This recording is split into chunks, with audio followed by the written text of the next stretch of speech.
A todos.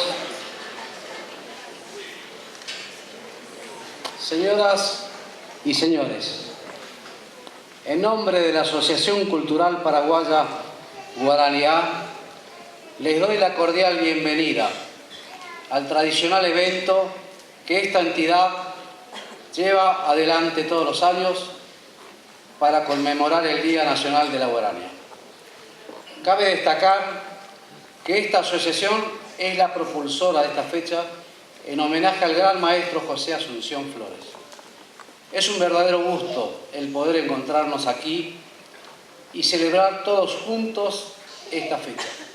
Agradezco a todas las instituciones y empresas que nos acompañan desde siempre y a cada uno de ustedes por su presencia.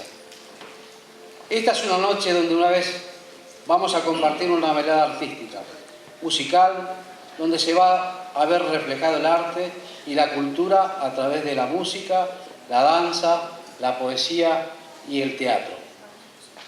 De esta manera rendimos tributo al pueblo paraguayo, que vive en Buenos Aires y compartimos nuestras más excelsas expresiones culturales con el hermano pueblo argentino y los hermanos latinoamericanos, que siempre admiran y tienen en este encuentro la posibilidad de disfrutar ello.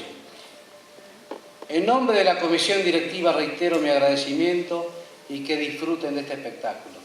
Y yo personalmente les deseo de todo corazón y les agradezco por esta presencia, por acompañarnos una vez más.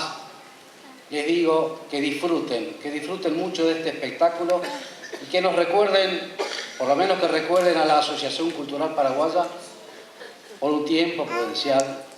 Creo que les va a gustar el espectáculo que hemos preparado para ustedes. Muy buenas noches, muchísimas